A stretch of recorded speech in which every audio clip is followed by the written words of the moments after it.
اس لیے ان باتوں کو سامنے رکھ کر پوری مجلس میں ہم سب کو رہنا اللہ اور اللہ نے اپنی سنت روئے زمین پر یہ جاری فرمائی ہے کہ جو کوئی بھی دینداری کے ساتھ جیے گا اور دینداری پر مرے گا، اللہ دنیا بھی اس کی اچھے سے اچھی بنا دیں گے اور اس کی آخرت بھی اچھے سے اچھی بنائیں گے۔ اور جو بے دینی کے ساتھ جیے یا بے دینی پر مرے، نتیجتاً اللہ اس کی دنیا بھی اجاڑیں گے اور اس کی آخرت ایسی اجڑے گی جس کے بعد کبھی بھی آبادی نہیں ہوگی۔ اللہ کی ایسی سنت ہے کہ اس میں کبھی بھی تبدیلی نہیں ہوگی۔ فَلَن تَجِدَ لِسُنَّتِ اللَّهِ تَبْدِيلًا وَلَن تَجِدَ لِسُنَّتِ اللَّهِ تَحْوِيلًا، اللہ کی سنت کو کبھی بدلتا ہوا نہیں پاؤ گے۔ اس لیے اللہ کے یہاں سے ہر انسان کی کامیابی کا ایک ہی راستہ ہے اور وہ دین ہے۔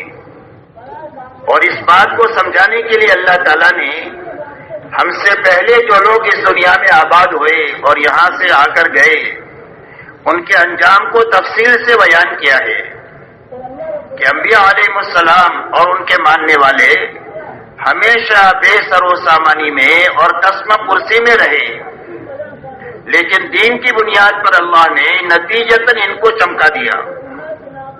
اور نہ ماننے والے ہر زمانے میں دنیاوی اعتبار سے بڑے بڑے نقشوں میں رہے، لیکن اس کے باوجود نتیجتاً اللہ نے ان کو اجاڑ دیا۔ اور قرآن پاک میں اللہ نے فرمایا فَكُلًّا أَخَذْنَا بِذَنبِهِ فَمِنْهُمْ مَنْ أَرْسَلْنَا عَلَيْهِ حَاصِبًا وَمِنْهُمْ مَنْ أَخَذَتْهُ الصَّيْحَةُ وَمِنْهُمْ مَنْ خَسَفْنَا بِالْأَرْضِ وَمِنْهُمْ مَنْ أَغْرَقْنَا وَمَا كَانَ اللَّهُ لِيَظْلِمَهُمْ وَلَكِنْ كَانُوا أَنفُسَهُمْ يَظْلِمُونَ۔ اللہ جل شانہ فرماتے ہیں ان میں کے ہرنے کی بنیاد کیا ہوئی؟ فرمایا گناہوں والی زندگی ہوئی اور معصیت اور نافرمانی والی زندگی ہوئی، جس کی بنیاد پر ہم نے ان کی پکڑ کیا۔ ان میں سے کسی پر ہوا کے عذاب کو بھیجا اور کسی پر فرشتے کی صیحہ اور چیخ کو مسلط کیا جس سے ان کے کلیجے پھٹ گئے، کسی کو زمین میں دسایا، کسی میں پانی کو پانی میں ڈبایا، اور یہ فرمایا اللہ کسی پر ظلم نہیں کرتے ہیں، انہوں نے ہی اللہ کی نافرمانی اور ناشکری کر کے اپنے آپ کو اللہ کے عذاب کا اور اللہ کی پکڑ کا مستحق بنا دیا۔ اس لیے میرے محترم دوستو، یہ بنیادی بات ہے کہ کامیابی کا ایک ہی راستہ ہے اور وہ صرف دین کا ہے۔ رہا دنیا میں جتنے اسباب ہیں جس میں لوگ اپنے روزی روٹی کی تلاش، ملازمت ہے، ڈاکٹری ہے، انجینئرنگ ہے، حکومت ہے، سائنس ہے، غرض یہ کہ جتنے اسباب دنیا میں چھوٹے بڑے ہیں اور جتنے حالات انسانوں پر دنیا میں آتے ہیں، خوشی کے، غمی کے، راحت کے، تکلیف کے، بیماری کے، تندرستی کے، مالداری کے، غریبی کے، یہ اسباب اور حالات نہ تو کامیابی کے لیے ہے اور نہ تو ناکامی کے لیے ہے، بلکہ صرف امتحان کے لیے اور گزارے کے لیے ہے۔ اللہ جل شانہ ہر انسان کو چھوٹے بڑے سبب میں رکھ کر اور اچھے برے حال سے گزار کر آزمانا چاہتے ہیں کہ اس سبب میں اور اس حال میں یا حکم کو سامنے رکھ کر جیتا ہے یا خواہش کو سامنے رکھ کر کے جیتا ہے۔ اس لیے کہ دنیا میں جینے کے دو ہی راستے ہیں، تیسرا کوئی راستہ نہیں ہے۔ ایک راستہ حکموں والا راستہ ہے اور ایک راستہ خواہشات والا راستہ ہے۔ حکموں والا راستہ یہ نبیوں والا راستہ ہے اور خواہشات والا راستہ فرعون کا، شداد کا، حامان کا، ابی بن خلف کا راستہ ہے جو جہنم کا راستہ ہے۔ اللہ جل شانہ نے آزمانے کے لیے ان اسباب اور حالات کو پیدا کیا ہے، باقی کامیابی کا تعلق اللہ نے صرف دین کے ساتھ میں رکھا ہے۔ اسی لیے ہم سے پہلے جو لوگ دنیا میں گئے ان کے واقعات کو اللہ نے بیان فرمایا ہے کہ حضرت سلیمان علیہ السلام اور داؤد علیہ السلام کو اللہ نے بہت بڑی حکومت دیا تھا اور ان دونوں کو حکومت کے نقشے میں رکھ کر اللہ نے چمکا دیا اور کامیاب کر دیا۔ اور فرعون اور نمرود کے پاس میں بھی بڑی حکومت تھی، اللہ نے ان دونوں کو حکومت میں رکھ کر اجاڑ دیا اور ناکام کر دیا۔ مال قارون کے پاس تھا، اللہ نے قارون کو اس کے مال کے ساتھ زمین میں دھسا دیا اور قیامت تک دھستا ہی چلا جائے گا۔ اور مال عبد الرحمن ابن عوف رضی اللہ تعالیٰ عنہ کے پاس میں بھی تھا، اور اتنا مال تھا کہ جب ان کے انتقال کے بعد ان کی وراثت کو تقسیم کرنے کے لیے لوہے کی اینٹوں کو کاٹا گیا تو کاٹنے والوں کے ہاتھوں میں چھالے پڑ گئے، لیکن اتنے مال نے ان کو نقصان نہیں دیا۔ ان 10 صحابہ میں سے جن کو اللہ کے نبی صلی اللہ علیہ وسلم نے دنیا ہی میں جنت کی بشارت دی ہے۔ تو مال ایک طرف ہے، مال دوسری طرف ہے، ایک طرف ناکامی ہے، ایک طرف کامیابی ہے۔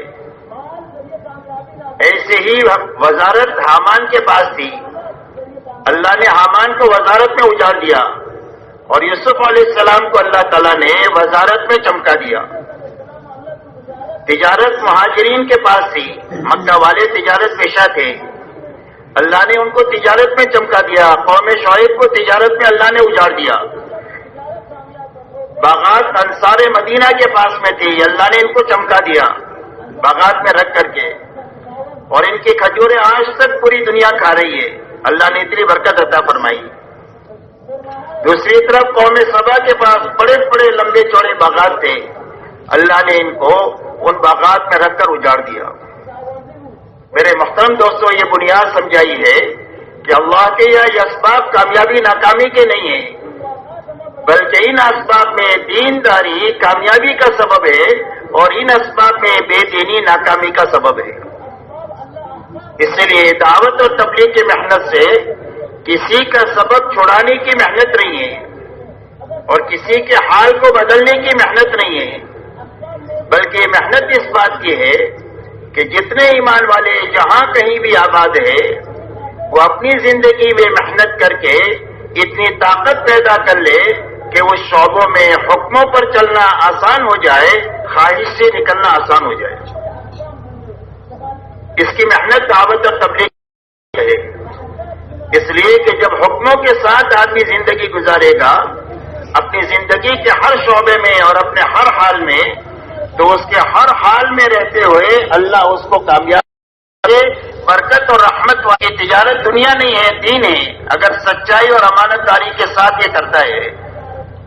اسی لیے فرمایا تاجر الصدوق الامین مع النبیین والصدیقین والشہداء، فرمایا سچا اور امانت دار تاجر کل قیامت کے دن نبیوں کے ساتھ دنیا نہیں ہے، اس کی تجارت دین ہے، اس سے اس کی آخرت بھی بنے گی، اس کی دنیا بھی اللہ بنائیں گے۔ ایک آدمی کھیتی کرتا ہے، فرمایا جب تک کھیتی ہری بھری ہوتی ہے وہ اللہ کی پاکی بیان کرتی ہے اور اس کا ثواب کسان کو ملتا ہے۔ اگر اس کھیتی میں سے جانور دانہ کھا جائے یا چور چوری کر جائے، فرمایا اس پر اس کو صدقے کا ثواب ملے گا کسان کو۔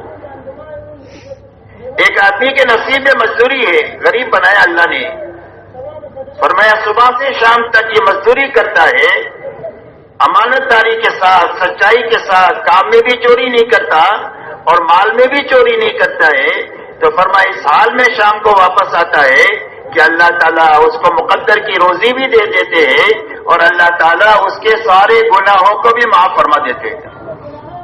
دن بھر کی محنت سے گناہ بھی معاف ہو جائیں گے، مقدر کی روزی بھی مل جائے گی، اور برکت والی ملے گی کہ کتنی بھی تھوڑی ہوگی لیکن ضرورت اٹکے گی نہیں، ضرورت پوری ہو جائے گی، اور برکت کے راستے سے آخرت بھی اللہ تعالیٰ بنا دیں گے۔ فرمایا ایک آدمی کے نصیب میں اللہ نے حکومت رکھی ہے، ملک کا، اقلیم کا، اللہ نے اس کو بادشاہ بنایا ہے، لیکن وہ بادشاہت میں انصاف کے ساتھ میں بادشاہت کرتا ہے اور انصاف کے ساتھ حکومت کرتا ہے، تو فرمایا اس کی حکومت دنیا نہیں ہے، اس کا حکومت کرنا دین ہے، اور اللہ تعالیٰ اس کا وہی کرام فرمائیں گے کہ قیامت کے دن میں جب کہ اللہ کے عرش کے سوا کوئی سایہ نہیں ہوگا، اللہ اس کو عرش کے سائے میں جگہ عطا فرمائیں گے جو دنیا میں حکومت انصاف کے ساتھ کرے۔ اس لیے ہمارے کام سے کسی کی حکومت لینا مقصود نہیں ہے اور کسی کا مال لینا مقصود نہیں ہے، بلکہ اس مقصد سے مقصود یہ ہے کہ جو جس حال میں ہے اس حال میں اللہ کے دین پر چلنے کی طاقت پیدا کر دے اور حرام سے بچنے کی طاقت پیدا کر دے۔ اس لیے کہ آدمی اپنے دین پر جو چلے گا وہ اندر کی طاقت سے چلے گا، معلومات کی وجہ سے آدمی دین پر نہیں چل سکتا، اور آدمی وسائل کی وجہ سے دین پر نہیں چلتا کہ مسجد ہوگی تو نماز پڑھے گا، ایسا نہیں ہے۔ اور آدمی کو یہ معلوم ہے کہ 5 وقت کی نماز پڑھنا فرض ہے تو یہ نماز پڑھے گا، ایسا نہیں ہے کہ بھئی لوگوں کو معلومات ہے کہ نہیں ہے، اور دین پر چلنے کے وسائل ہے کہ نہیں ہے، لیکن زندگی میں دین نہیں ہے. تو دین نہ ہونے کی وجہ یہ ہے کہ اندر میں دین پر چلنے کی طاقت نہیں ہے، طاقت کی کمی ہے. کفر کی وجہ سے نہیں، بلکہ ضعف ایمان کی وجہ سے اور یقین کی کمزوری کی وجہ سے اندر میں فرائض پر کھڑا ہونے کی اور حرام سے بچنے کی طاقت نہیں ہے. تو یہ محنت اس بات کی ہے کہ ہر فرد امت کی زندگی میں وہ طاقت پیدا ہو جائے جو اللہ کے سارے فرائض پر اس کو کھڑا کر دے اور سارے حرام سے اللہ اس کو بچا دے، اس لیے کہ اللہ کی طرف سے یہی 2 لائن کے احکامات ہیں، کرنے کے لائن کے احکامات ہے، بچنے کے لائن کے احکامات ہے. تو اتنی طاقت کا حاصل کرنا ہر مرد اور عورت کے اوپر فرض عین ہے جو سارے فرائض پر اس کو کھڑا کر دے، سارے حرام سے اس کو بچا دے، تاکہ زندگیوں میں پورا دین اپنے حقیقت کے ساتھ آ جائے. اس لیے کہ کامیابی اللہ کی طرف سے جو ملے گی وہ پورے دین پر ملے گی. اگر زندگیوں میں دین ادھورا ہوگا، اور ادھورا دین اس کو کہتے ہیں کہ کرنے کے کچھ کام کیے کچھ نہیں کیے، بچنے کی کچھ چیزوں سے بچے کچھ چیزوں سے نہیں بچے، تو یہ ادھورا دین ہے. جب زندگیوں میں ادھورا دین ہوگا تو اللہ کی مدد آنے کے بجائے اللہ کی طرف سے دنیا میں حالات آئیں گے پریشانی کے، مصیبتوں کے. اسی لیے فرمایا ما اصابکم من مصیبت فبما کسبت ایدیکم ویعفو عن کثیر. فرمایا جو مصیبت بھی تمہارے پر دنیا میں آ رہی ہے تمہارے ہاتھوں کے غلط کاموں کی وجہ سے آ رہی ہے، اور بہت ساری غلطیاں تو وہ ہے جو اللہ تعالیٰ معاف فرما دیتے ہیں. اور حالات بھی اللہ کی طرف سے آتے ہیں، وہ ایمان والوں کے لیے رحمت بن کر آتے ہیں.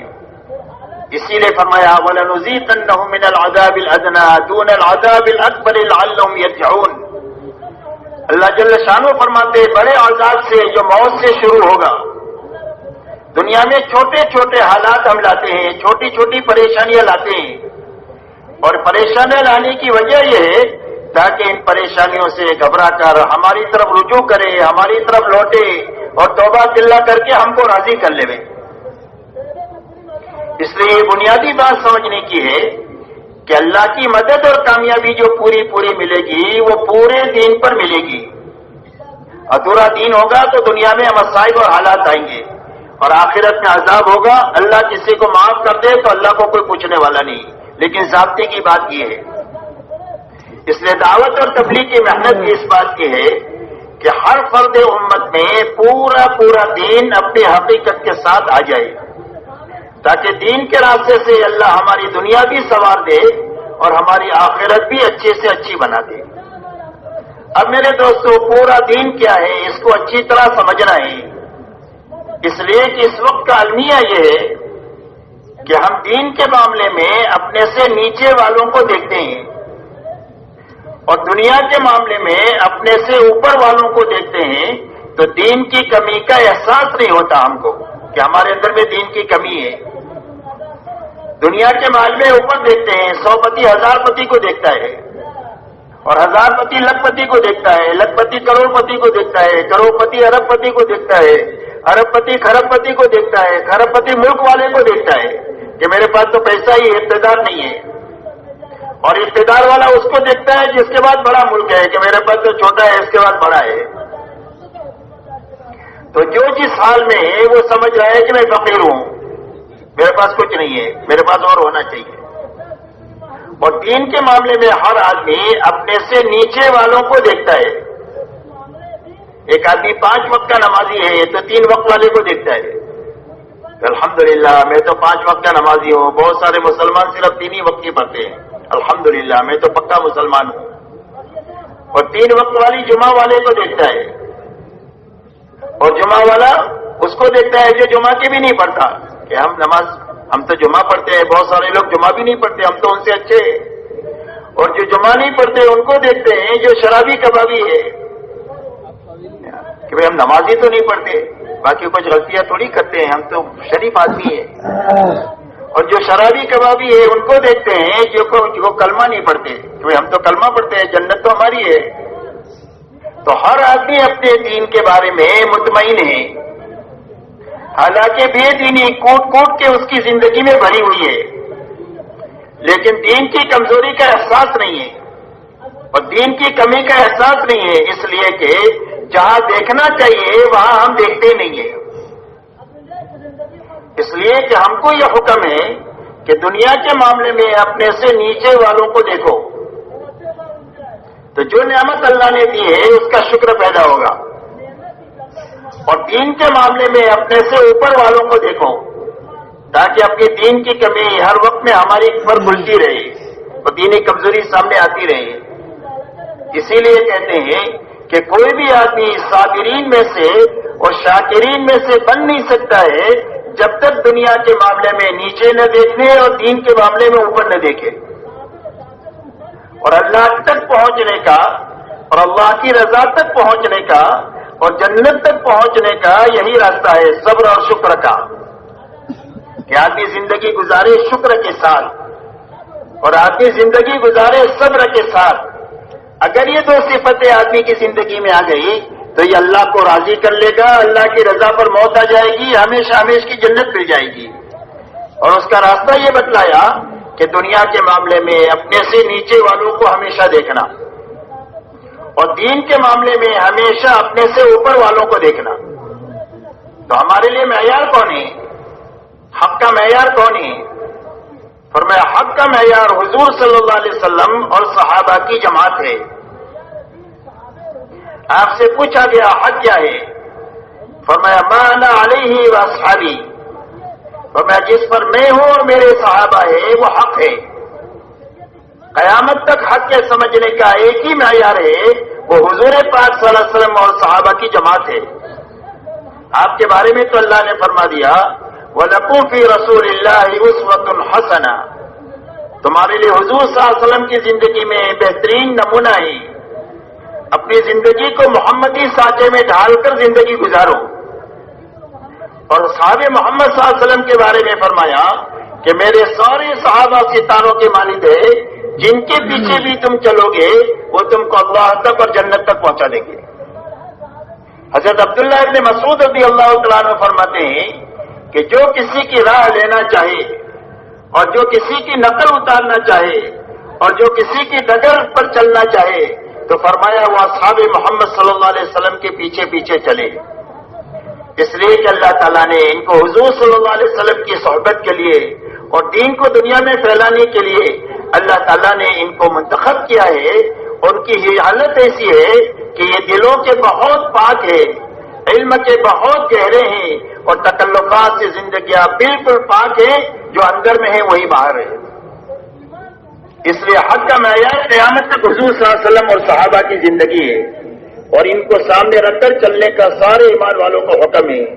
یا ایھا الذین آمنوا اتقوا اللہ وکونوا مع الصادقین، اے ایمان والو اللہ سے ڈر کر کے زندگی گزارو اور سچے لوگوں کے ساتھ رہو۔ تو قرآن میں مہاجر اور انصار کے ساتھ مقید ہے قیامت تک۔ جو اپنے ماحول سے حق کو سمجھنے کی کوشش کرے گا وہ غلطی اور دھوکے کے ساتھ زندگی گزارے گا اور ہو سکتا ہے دھوکے پر ہی مرے، اس لیے کہ ماحول میں دیکھے گا تو کل صحیح سمجھے گا تو کل انسان خون کے آنسو روئے گا، اس کے آنسوؤں کا پوچھنے والا کوئی نہیں ہوگا۔ اسی لیے میرے محترم دوستو، مولانا الیاس صاحب رحمۃ اللہ علیہ سے جب بات پوچھی گئی کہ آپ اس محنت سے کیا چاہتے ہیں، تبلیغ کی محنت سے سب سے کہتے ہو نکلو نکلو نکلو، تو آپ اس محنت سے چاہتے کیا ہوں؟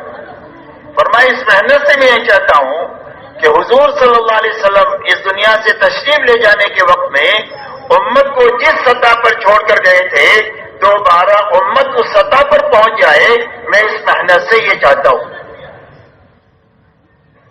یہ ہماری منزل طے کیا کہ تبلیغ کی محنت کیوں ہے؟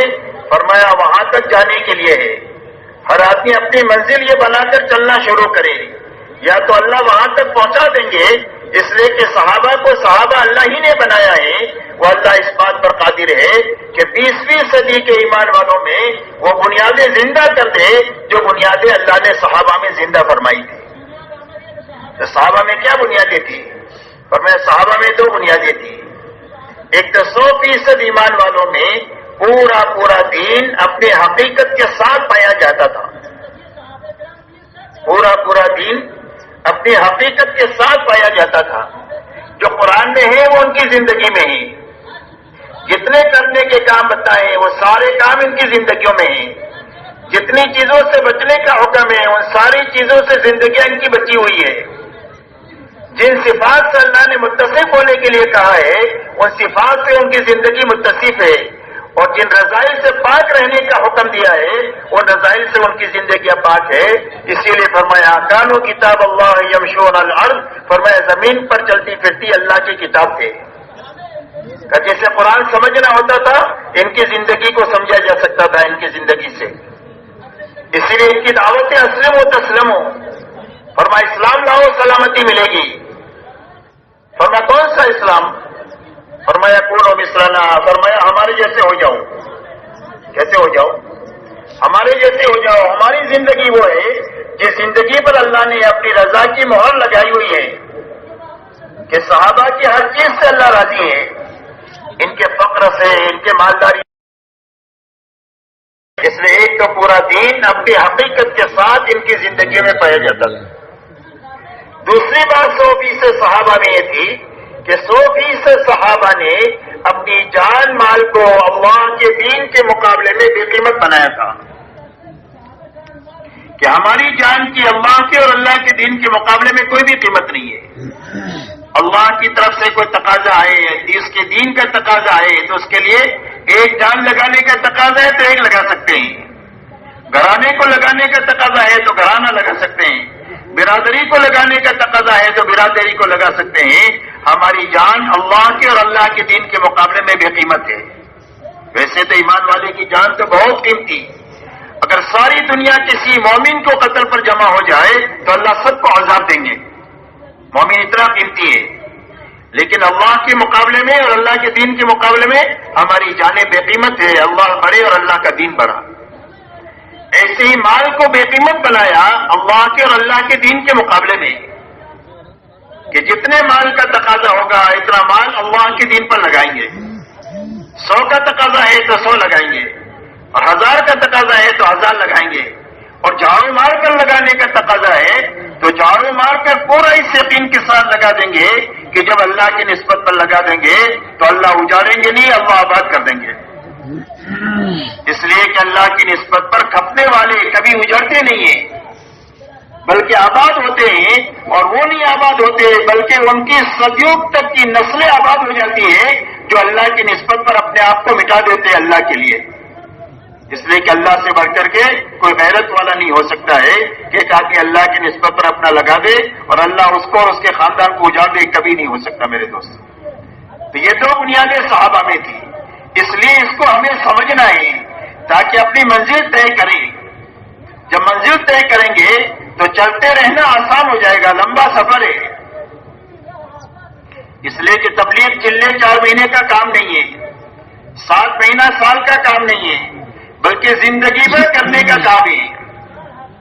فرمایا وَاعْبُدْ رَبَّكَ حَتَّىٰ يَأْتِيَكَ الْيَقِينُ. فرمایا اللہ کی عبادت میں، اللہ کی اطاعت میں، اللہ کے کام میں لگے رہو. کب تک؟ فرمایا موت تک کا مطالبہ ہے، موت تک لگے رہنے کا. اور یوں فرمایا لا تموتن الا وانتم مسلمون. اللہ فرماتے ہیں مسلمان ہو کر کے مریو، یعنی فرما بردار بن کر کے مریو. تو فرما بردار بن کر کون مرے گا؟ فرما جو فرما بردار بن کر جیے گا وہ فرما بردار بن کر مرے گا، اور جو فرما بردار بن کر مرے گا وہ فرما بردار بن کر قیامت کے دن اٹھے گا. جیسی زندگی ہے ایسی موت ہے، اور جیسی موت ہے ایسا قیامت کے دن حشر میں اٹھنا ہے. اس لیے جینے اور بننے کا مطالبہ دین کے ساتھ اور دین کی محنت کے ساتھ ہے. تو لمبا سفر ہے، اگر منزل طے نہیں کریں گے تو راستے کی صعوبتوں سے تھک ہار کر یا تو بیٹھ جائیں گے یا راستہ بدل دیں گے. تو جو بیٹھ جائیں گے اگر پہنچنا نہیں ہوا، راستے میں مر گیا تو اللہ تعالیٰ پہنچنے والوں کے ساتھ حشر فرما دیں گے. اللہ کے داد و دہیش کے انداز نرالے ہیں. فرمایا ایک آدمی نے حفظ شروع کیا اور حافظ بننے سے پہلے مر گیا. تو اللہ قیامت کے دن اس کو حافظ اٹھائیں گے. ایک آدمی حج کے لیے لاہور سے روانہ ہوا احرام باندھ کر اور لاہور کے ایئرپورٹ پر مر گیا تو اللہ قیامت کے دن اس کو حاجی اٹھائیں گے. صحابہ کو منزل بنا کر ہم چلتے رہیں گے یا تو اللہ ان بنیادوں تک پہنچا دیں گے جو بنیادیں میں صحابہ میں زندہ تھی, اور اللہ ان بنیادوں کی بنیاد پر ہم سے وہ کام لے لیں گے جو اللہ نے صحابہ سے کام لیا, اور اگر اتنا منظور نہیں ہوا راستے میں مر گئے تو اللہ تعالیٰ ان کے ساتھ حشر فرما دیں گے. اس لیے میرے دوستو, مولانا الیاس صاحب رحمۃ اللہ علیہ نے اس محنت کی منزل یہ طے کیا کہ حضور صلی اللہ علیہ وسلم امت کو جہاں چھوڑ کر گئے تھے امت دوبارہ وہاں تک پہنچے. اس محنت پہ آنے والا, اس کو محبت کرنے والا, اس میں چلنے والا ہر آدمی اپنی منزل یہ بناوے کہ مجھے وہاں تک جانا ہے جہاں صحابہ پہنچے تھے. اللہ تعالیٰ پہنچا دیں گے یا اس کے ساتھ میں ہمارا حشر فرما دیں گے.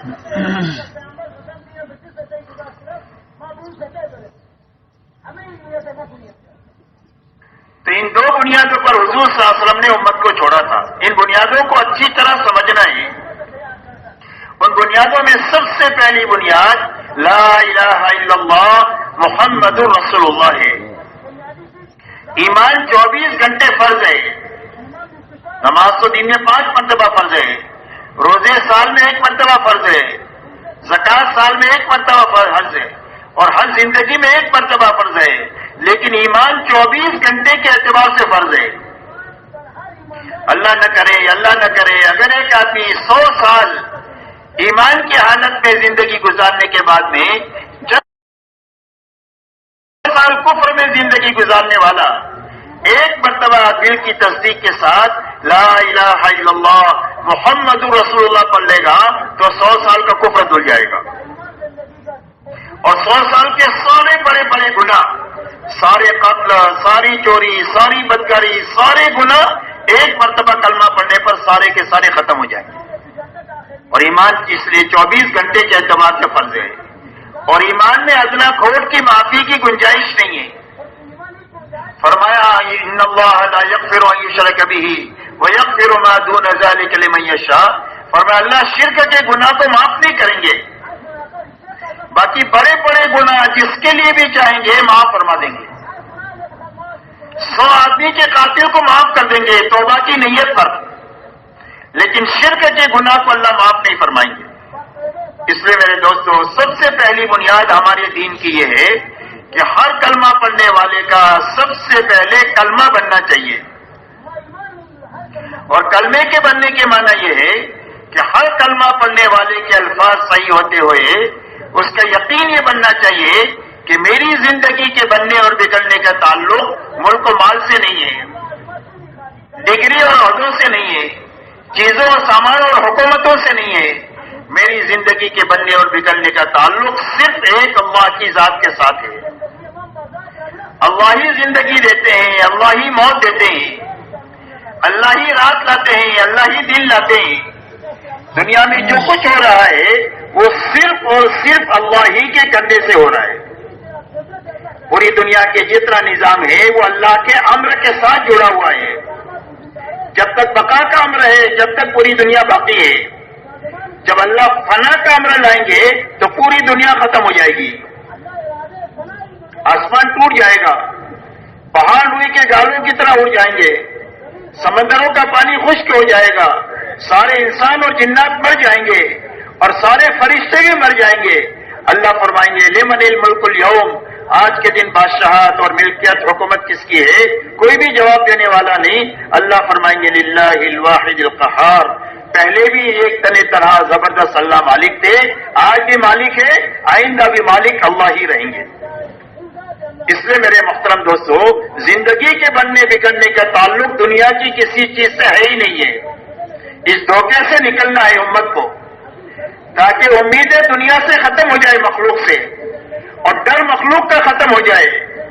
اس لیے کہ جتنی بنی ہوئی چیزیں ہیں وہ اللہ ہی کی بنائی ہوئی ہے, اور ساری مخلوقات کے بارے میں اللہ کا فیصلہ ہے, چاہے وہ ذرہ ہو یا پہاڑ ہو, چاہے چیونٹی ہو چاہے جبرائیل امین ہو, چاہے قطرہ ہو یا چاہے سمندر ہو, اور چاہے پیسہ ہو یا لاکھوں یا کھربوں ہو، ان سب کے بارے میں اللہ کا فیصلہ ہے، لا یملک نفعا ولا ضرا ولا موتا ولا حیاتا ولا نشورا۔ فرمایا جتنی مخلوقات نظر آ رہی ہے اس کے کسی کے ہاتھ میں بھی کسی کو نفع دینا نہیں ہے، کسی کے ہاتھ میں نقصان دینا نہیں ہے، کسی کے ہاتھ میں کسی کو مارنا نہیں ہے، اور کسی کے ہاتھ میں کسی کو زندہ کرنا نہیں ہے، اور کسی کے ہاتھ میں مار کر دوبارہ زندہ کرنا نہیں ہے۔ یہ سب کچھ تنے تنہا ایک اللہ ہی کے ہاتھ میں ہے۔ اللہ ہی نفع نقصان کے مالک ہے، اللہ ہی زندگی اور موت کے مالک ہے، اور اللہ ہی سب کو مار کر کے دوبارہ زندہ کرنے کے مالک صرف تنے تنہا اللہ ہے۔ اس لیے مخلوق سے امید بھی ختم ہو جائے اور مخلوق کا ڈر بھی ختم ہو جائے۔ کیا ختم ہو جائے؟ مخلوق سے امید بھی ختم ہو جائے اور مخلوق سے ڈر بھی ختم ہو جائے کہ ساری دنیا کے سارے انسان اپنے تمام تر ساز و سامان کے ساتھ میں کسی ایک آدمی کو مارنا چاہے تو وقت سے پہلے اس کو مار نہیں سکتے ہیں، اور کسی کو چند سیکنڈ کی زندگی بڑھانا چاہے تو بڑھا نہیں سکتے ہیں۔ یہ یقین ہمارا بنے تاکہ مخلوق کا ڈر بھی نکل جائے اور مخلوق سے امید بھی ہماری ختم ہو جائے۔ ہم امید رکھیں گے صرف اللہ سے، ہمارے کام بنانے والے صرف اللہ ہے، اور کاموں کے بگاڑنے والے بھی صرف تنہا اللہ ہے۔ اگر ملک سے زندگی بنتی تو فرعون اور نمرود کی بن جاتی، مال سے زندگی بنتی تو قارون کی بن جاتی، اگر باغات سے زندگی بنتی تو قوم سبا کی بن جاتی۔ ان چیزوں میں زندگیوں کا بننا نہیں ہے، زندگیوں کے بننے بگڑنے کا تعلق صرف ایک اللہ کی ذات کے ساتھ ہے۔ اس لیے میرے دوستو، سب سے پہلے دعوت کی محنت میں یقین کے بنانے کی محنت ہے کہ ہر آدمی کا یقین یہ بنے کہ میری زندگی کے بننے بگڑنے کا تعلق صرف ایک اللہ کی ذات کے ساتھ ہے۔ اللہ ہی زندگیوں کو بناتے ہیں، اللہ ہی زندگیوں کو اجاڑتے ہیں۔ آج تک جتنوں کی بنی ہے اللہ کے بنانے سے بنی ہے، اور آج تک جتنوں کی اجڑی ہے اللہ کے اجاڑنے سے اجڑی ہے۔ یہ یقین ہمارا بنے تاکہ مخلوق کا ڈر بھی نکل جائے اور مخلوق سے امید بھی ختم ہو جائے۔ اسی کے ساتھ ہمارا یقین یہ بنے کہ ہماری زندگی کے بننے کا تعلق اللہ کی ذات کے ساتھ ہے، اور اللہ کے یہاں سے زندگی کے بنانے کا ایک ہی ذات کا ہے، اندھادھند نظام نہیں ہے کہ اس کی بنا دیا اس کی اجاڑ دیا، ایسا نہیں ہے۔ اللہ علیم ہے اور حکیم ہے، اللہ کا علم بھی بڑا اور اللہ کی حکمت بھی بڑی، تو اللہ اپنے علم اور حکمت سے زندگیوں کو بناتے بھی ہے اور بگاڑتے بھی ہے، اور بنانے کا ایک ہی ذابطہ ہے اور وہ صرف محمد رسول اللہ ہے۔ فرمایا کس کی زندگی اللہ بنائیں گے؟ فرمایا جو محمدی سانچے میں ڈل کر زندگی گزارے گا اور جو محمدی بن کر کے مرے گا، اللہ اس کی زندگی کو بنا دیں گے۔ جھوپڑے میں ہے تو جھوپڑے میں بنا دیں گے، محل میں ہے تو محل میں بنا دیں گے، غریب ہے تو غربت میں بنا دیں گے، اور مالدار ہے تو مالدار بھی بنا دیں گے، بیمار ہے تو بیماری میں بنا دیں گے، تندرست ہے تو تندرستی میں بنا دیں گے۔ جس حال میں بھی ہے محمدی بن کر یہ جیے گا اور محمدی بن کر کے یہ مرے گا، اللہ اس کی زندگی کو بنا دیں گے۔ زندگی کے بنانے کا ایک ہی ضابطہ ہے اور وہ محمدی بن کر جینا اور محمدی بن کر کے مرنا ہے۔ اس لیے دعوت اور تبلیغ کی محنت اس بات کی ہے کہ ہر ایمان والا اپنے سر کے بالوں سے لے کر پیر کے ناخن تک محمدی بن کر جینا سیکھ لے، محمدی بن کر کے مرنا سیکھ لے، تاکہ جس حال میں ہے اللہ تعالیٰ اس کی زندگی کو اچھے سے اچھی بنا دے۔ اور دنیا کی زندگی اچھی بننے کے معنی یہ ہے کہ اللہ دلوں میں اطمینان، چین اور سکون دیں گے۔ جھوپڑے میں ہے لیکن چین اور سکون ہوگا، آپس میں محبتیں اللہ دیں گے، جھگڑے ختم ہو جائیں گے، دین کی وجہ سے محبتیں زندہ ہو جائیں گی، محبتوں سے زندگی آسان ہو جاتی ہے، دعاؤں میں قبولیت پیدا کر دیں گے۔ دنیا حالات اور دعا کا ہے تو اللہ دعاؤں میں قبولیت دے دیں گے ہر ایمان والے کی۔ جب اللہ سے کہے گا تو اللہ اس کی دعا پر اس کے کام بنا دیں گے۔ مقدر کی تھوڑی روزی زیادہ روزی حلال اور برکت والی بنا کر کے دیں گے کہ تھوڑی ہے لیکن کافی ہے، تھوڑی ہے لیکن برکت ہے، نسلیں کھا رہی ہے اس میں سے، گھرانے کھا رہے ہیں، اللہ تعالیٰ اتنی برکت عطا فرمائیں گے۔ ایک پیالے میں 70 صحابہ دودھ پی رہے ہیں، اللہ وہ برکتیں دکھائیں گے دوبارہ، دین کی برکت سے اور محمدی بننے کی برکت سے۔ اس میں میرے دوستوں یہ محنت اس بات کی ہے کہ سب سے پہلے ہر ایمان والے کا کلمہ ٹھیک ہو جائے، یقین بھی ٹھیک ہو جائے، اور زندگی بھی سر کے بالوں سے لے کر پیر کے ناخن تک محمدی سانچے میں ڈھل جائے۔ اس لیے کہ اللہ والا بننے کا سب سے مختصر راستہ اور شارٹ کٹ راستہ وہ سنت والا راستہ ہے، سارے خطرات سے پاک راستہ سنت والا راستہ ہے۔ محفوظ طریقے سے اللہ تک آدمی پہنچ جائے گا سنت کے راستے سے۔ اس لیے کہ جب سنت والی زندگی ہوگی تو نفس اور شیطان کے عمل دخل سے آدمی محفوظ ہو جائے گا۔ حدیث پاک میں آتا ہے کہ آدمی نے گھر کا دروازہ بند کیا بسم اللہ کہہ کر، اور آدمی نے کھانا شروع کیا بسم اللہ کہہ کر، تو شیطان کہتا ہے یہاں کھانے کی بھی گنجائش نہیں، یہاں رہنے کی بھی گنجائش نہیں، مون لگ گئی اس کے اوپر۔ شیطان اس گھر میں داخل نہیں ہو سکتا جو گھر کا دروازہ بسم اللہ کر کے رات کو بند ہوگا، اور جس کھانے کو بسم اللہ کر کے شروع کیا جائے گا اس کھانے میں شیطان شریک نہیں ہو سکتا۔ زندگی میں کسی کام میں جو کام سنت کے مطابق ہوگا اس کے اوپر عمل شیطان کا عمل دخل ختم ہو جائے گا۔ اس لیے میرے دوستو سب سے پہلے کلمہ بنانے کی یہ محنت ہے کہ ہر ایمان والے کا اس محنت کے ذریعے سے کلمہ بن جائے، اور کلمے کے راستے سے ہماری عبادت کی لائن ٹھیک ہو جائے۔ اس لیے کہ ایمان اور عبادت یہ دونوں اللہ کے بڑے بڑے حق ہیں۔ ایمان میں کسی کو شریک کرنے کی گنجائش نہیں، ایسی عبادت میں بھی کسی کی شرکت کی گنجائش نہیں۔ عبادت صرف اللہ کا حق ہے اور ایمان صرف اللہ کا حق ہے، یہ دو بڑے بڑے اللہ کے حق ہے، ایمان اور عبادت۔ اس لیے اپنی عبادت کی لائن کو اچھے سے اچھی بنانا، عبادت میں جانی عبادت بھی ہے اور مالی عبادت بھی ہے۔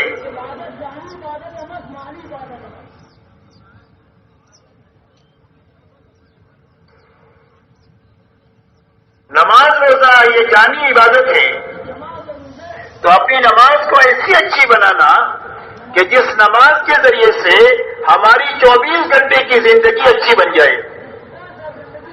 اس لیے کہ 24 گھنٹے کی زندگی اچھی جو بنے گی وہ نماز کے بننے کے راستے سے بنے گی۔ اللہ والے یہ فرماتے ہیں کہ نماز کی مثال زندگی میں ایسی ہے جیسے گھر میں روشن دان اور کھڑکی ہوتی ہے، کہ گھر کا دھواں کہاں سے باہر جائے گا؟ کھڑکی اور روشن دان سے باہر جائے گا۔ گھر میں تازہ ہوا کہاں سے آئے گی؟ کھڑکی اور روشن دان سے آئے گی۔ ایسا ہی زندگیوں کی برائیاں زندگیوں سے جو نکلے گی وہ نماز کے راستے سے نکلے گی، اور زندگیوں میں اچھائیاں جو آئے گی وہ نماز کے راستے سے آئے گی۔ اسی لیے نماز کے بارے میں اللہ نے فرمایا ان الصلاۃ تنہی عن الفحشاء والمنکر، فرمایا نماز آدمی کو بے حیائی اور برائی کے کاموں سے روکتی رہتی ہے۔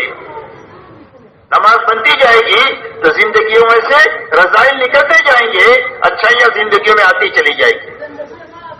حضرت عمر رضی اللہ تعالیٰ عنہ کے زمانے میں ایک نوجوان کی آنکھ لڑ گئی ایک دوشیزہ سے، تو خیر القرون کا بہترین زمانہ تھا، تو لڑکی نے لڑکے سے یہ کہا کہ آگے کی بات تو بعد میں کریں گے، پہلے ایک کام کرو، امیر المؤمنین کے پیچھے آپ 40 دن تکبیر اولیٰ کے ساتھ نماز پڑھو۔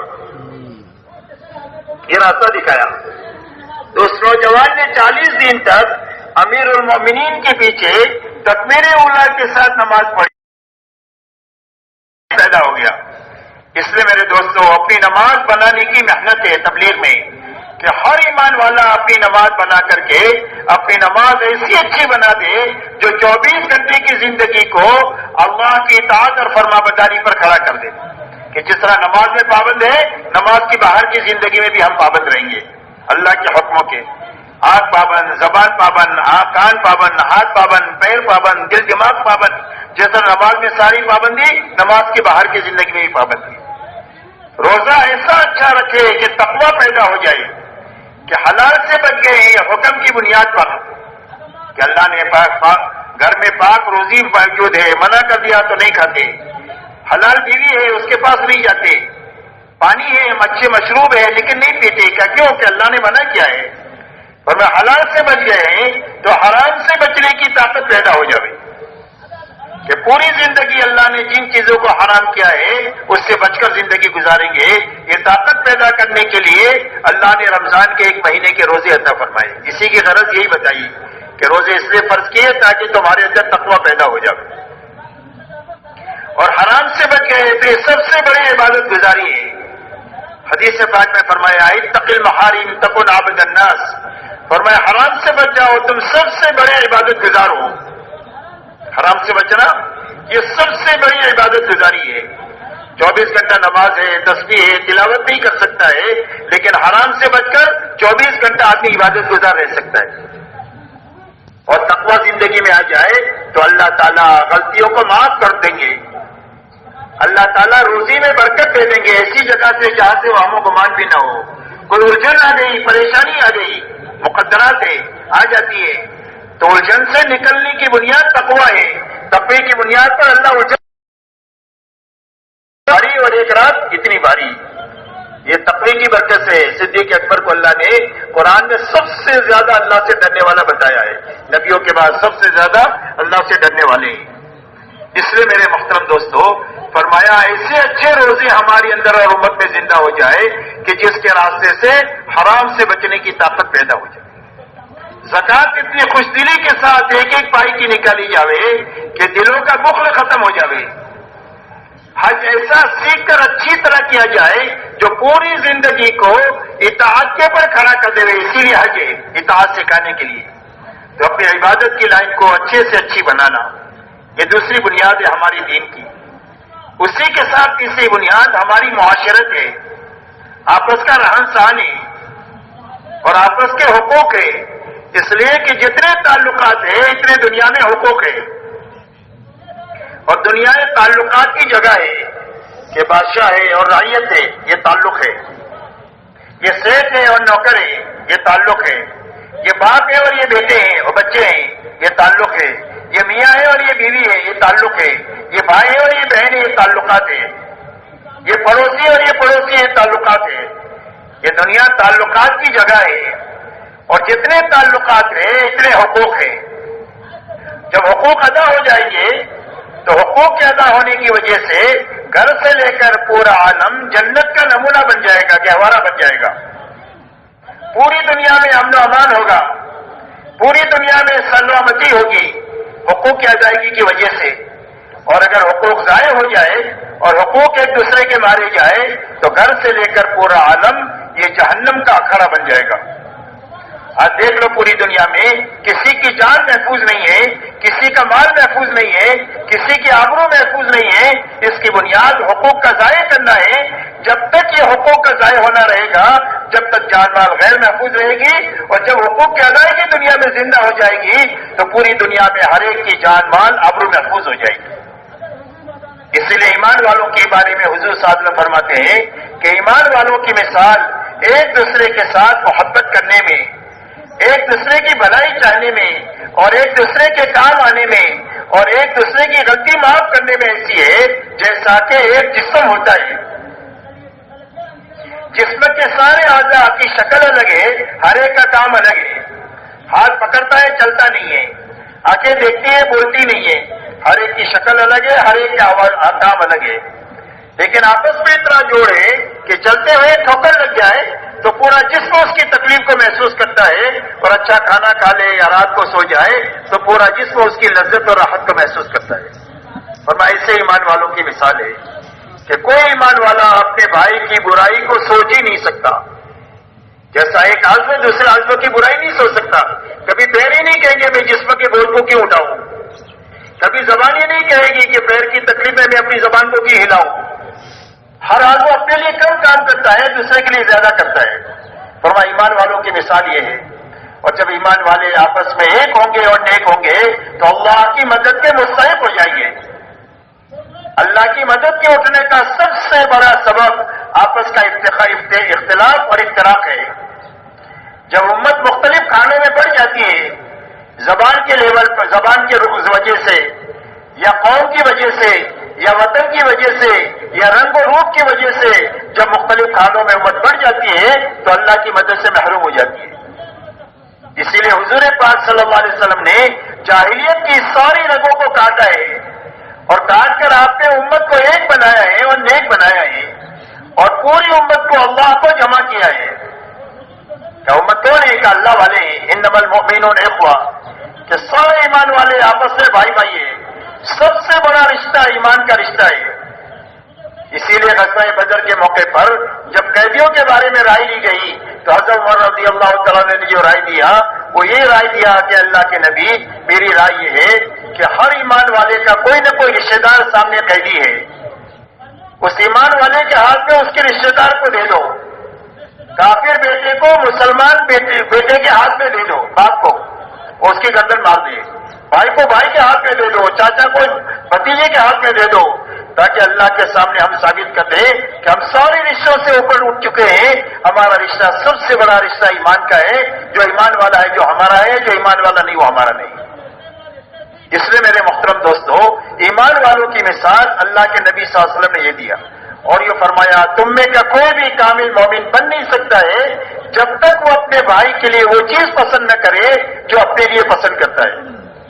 یہ انصاف ہے. ہماری معاشرت کی بنیاد انصاف پر ہے کہ اپنے لیے جو پسند کریں گے اپنے سارے ایمان والے بھائیوں کے لیے پوری دنیا میں پسند کریں گے. جس قوم کا ہو، جس وطن کا ہو، جس زبان کا ہو، جس رنگ کا روپ کا ہو، وہ ایمان والا ہے، وہ ہمارا ہے. یہ سب سے بڑا رشتہ ہے. اس لیے فرمایا اس کے لیے وہ پسند کریں گے جو اپنے لیے پسند کریں گے. صرف وہی نہیں کریں گے بلکہ احسان بھی کریں گے. ضرورت پڑنے پر اپنی ضرورت کو اٹکا کر اس کی ضرورت پوری کریں گے. 7 گھروں میں ایک بکری کی سری گھوم پھر کر پہلے گھر پر واپس آتی ہے. ان کے فقر کا بھی بتا دیتی ہے اور ان کے اخلاق کا بھی بتا دیتی ہے کہ بھلے بھائی میں بھوکا رہ جاؤں، میرا بھائی کھا لے. 3 صحابی بھوک پیاس کی حالت میں مر رہے ہیں، اپنے بھائی سے پہلے پانی پینے کو پسند نہیں کر رہے کہ ہمارا ایمان والا بھائی ہے، اس کو ہم اپنی ضرورت کو اٹکائیں گے، اس کی ضرورت کو پوری کریں گے. ہماری معاشرت کی بنیاد حیا پر ہے.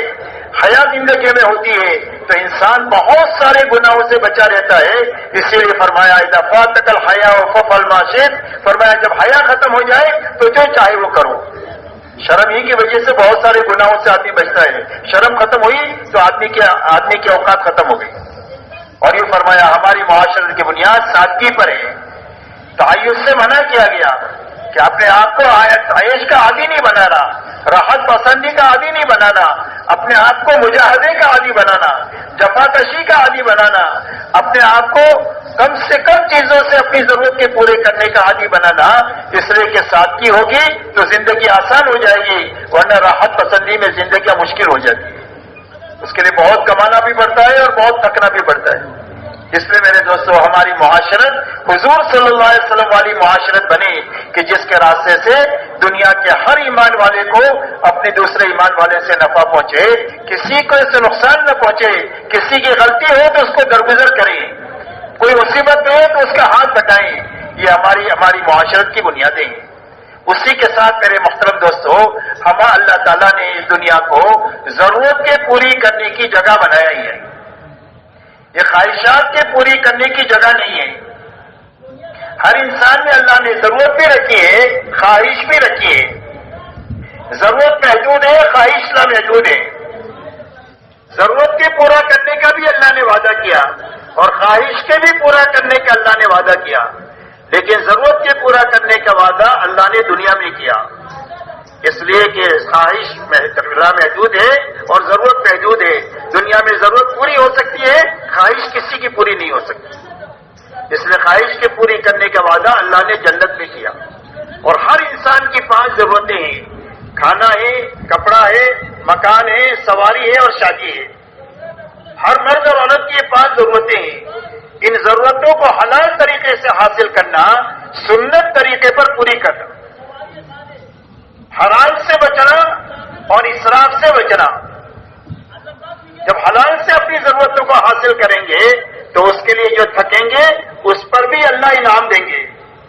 اس لیے کہ ہمارے دین میں ملن پنا نہیں ہے اور ہمارے دین میں نفسانیت بھی نہیں ہے. ملن پنا بھی غلط لوگوں کا سیوا ہے کہ کچھ کریں گے نہیں، کسی کونے میں پڑیں گے اور گھر والوں کے لیے بوجھ بن کر کے رہیں گے، اور میں اس کی اجازت نہیں ہے. اور نفسانیت کی بھی اجازت نہیں ہے.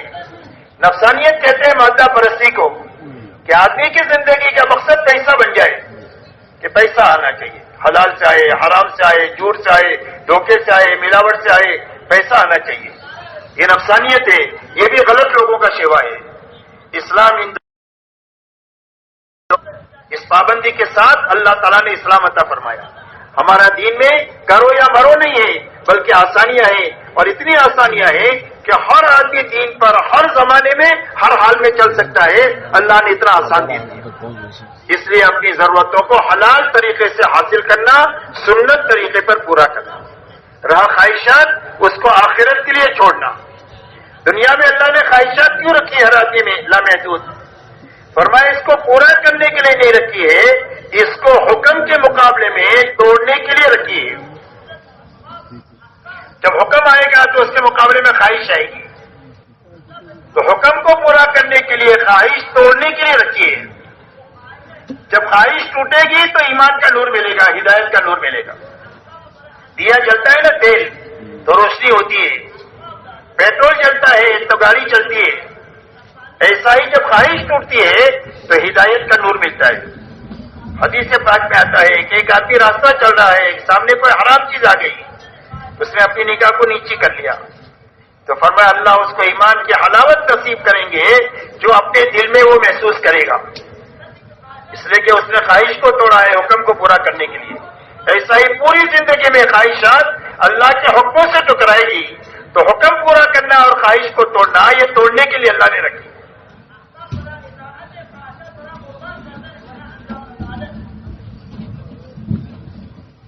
اور خواہش پوری کہاں کریں گے؟ فرمایا جنت میں پوری کریں گے. اس لیے کہ آخرت لامحدود ہے، تو وہاں پر راہ لامحدود خواہشات پوری ہوگی.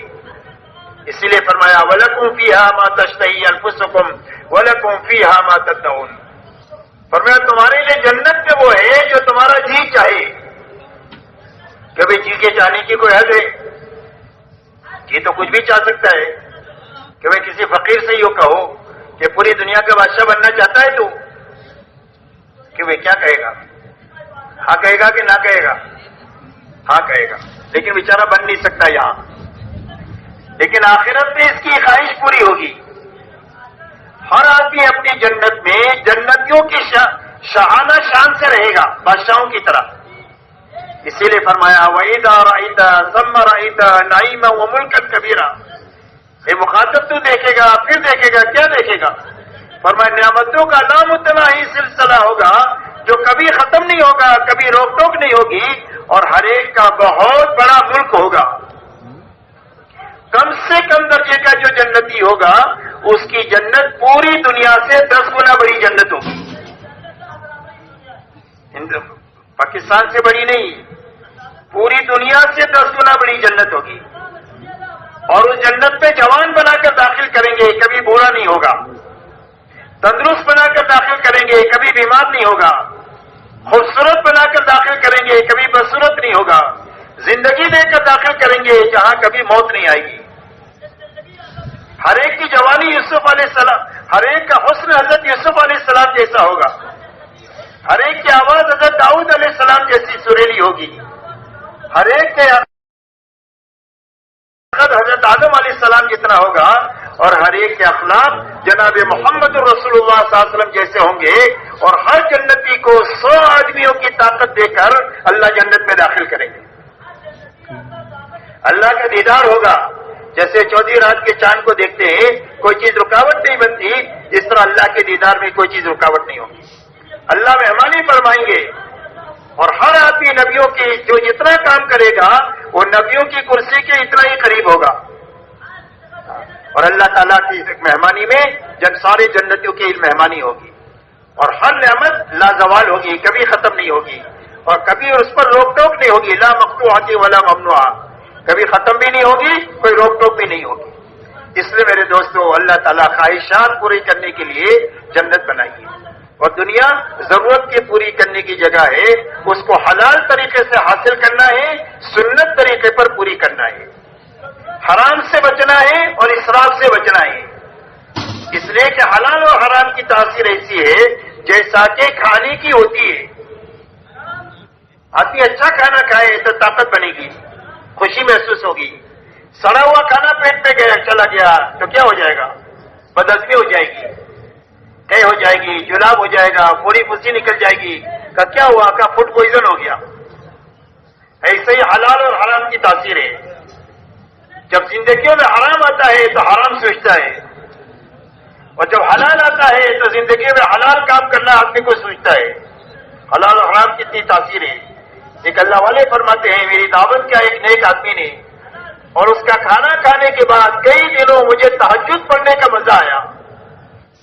اور ایک غلط آدمی کی یہاں میری دعوت ہوئی، اس کا کھانا کھانے کے بعد کئی دنوں میرے اندر بدکاری کا جذبہ پیدا ہوا. اللہ میری آپ کی اور پوری امت کی حفاظت فرمائے. اس لیے میرے دوستوں اپنے کھانے کمانے کی لائنوں کو علماء پر پیش کر کر کے ہر قسم کے حرام سے، ناجائز سے، مشتبہ سے، مکروہ سے نکالتے ہوئے پاک صاف لقمہ ہمارے پیٹ میں جانا چاہیے، اور ہمارے بچوں کے پیٹ میں جانا چاہیے، اور ہماری عورتوں کے پیٹ میں جانا چاہیے. ہم حلال کمائی کما کر ان کے اوپر خرچ کرنے کے مکلف ہیں، حرام کمائی کر کے خرچ کرنے کے مکلف نہیں ہے. اس لیے میرے دوستوں حرام سے بچانا، حلال سے کمانا، سنت طریقے پر اپنی ضرورتوں کو پوری کرنا، اسراف سے اپنے آپ کو بچانا. اس لیے کہ اسراف کی مثال اللہ والے فرماتے ہیں آگ کی ہے. آگ میں کتنا بھی لکڑی ڈالو سب کو جلا دے گی، اس کا پیٹ بھرے گا ہی نہیں. ایسا اسراف جب زندگی میں آ جاتا ہے تو ساری جانی مالی طاقت کو کھا لیتا ہے. نہ دعوت کے لیے بچے، نہ عبادت کے لیے بچے، نہ اخلاق کے لیے بچے، ساری جانی مالی طاقت کھا لیتا ہے.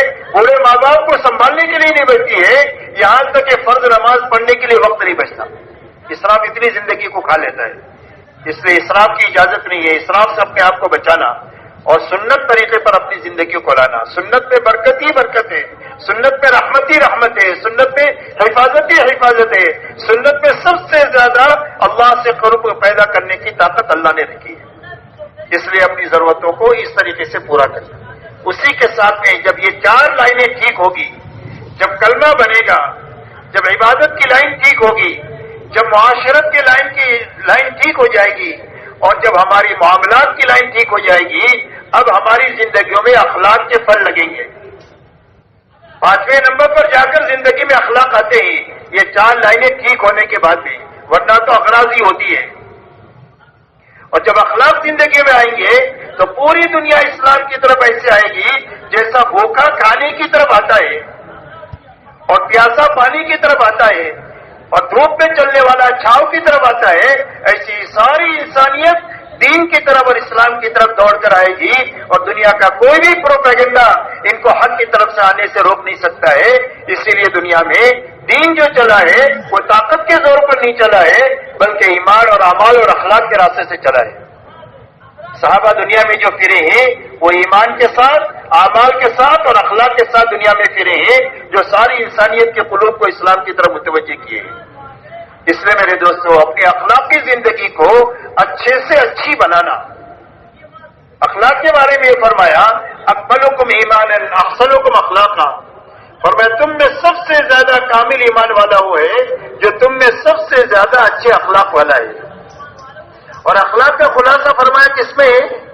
فرمایا کسی کو ہم سے تکلیف نہیں پہنچے، سب کو ہم سے راحت پہنچے. اپنوں کو، پرایوں کو، سب کو، ساری انسانیت کو ہم سے راحت پہنچے. ہماری کسی کے ساتھ کوئی دشمنی نہیں ہے، ہماری کسی کے ساتھ کوئی دشمنی نہیں ہے. ہم اللہ کو چاہتے ہیں، اللہ کے نبی کو چاہتے ہیں، ان کی لائی ہوئی زندگی چاہتے ہیں، اور ساری انسانیت کے لیے ہم بھلائی چاہتے ہیں کہ ساری انسانیت جہنم کے عذاب سے بچ جائے، اور ساری انسانیت جنت میں داخل ہو جائے، اللہ کی ناراضگی سے بچ جائے، اور اللہ کی رضا والی زندگی حاصل کر لے، اللہ کی رضا والی موت مرے. یہ ساری انسانیت کے لیے ہم چاہتے ہیں، ہماری کسی کے ساتھ کوئی دشمنی نہیں. اس لیے ہر ایک کے ساتھ میں ہم بھلائی کریں گے. اور اخلاق کا خلاصہ حضور صلی اللہ علیہ وسلم نے چند باتوں میں بتایا ہے. آپ یہ فرماتے ہیں کہ جو تمہارے ساتھ برائی کرے اس کے ساتھ بھلائی کرو، جو تمہارے پر ظلم و زیادتی کرے اس کو درگزر کرو، معاف کرو. اس لیے کہ معاف کرنا آسان ہے، بدلہ لینا مشکل ہے. ایک آدمی نے آپ کو تماچا مارا، کیونکہ وہ اتنا ہی ناپ کے تماچا مار سکتے ہیں. اگر آپ نے زور سے مار دیا تو آپ کا شمار ظالموں میں ہو جائے گا. کس میں ہو جائے گا؟ ظالموں میں. ایک مرتبہ حضرت صدیق اکبر حضور صلی اللہ علیہ وسلم کے ساتھ تھے.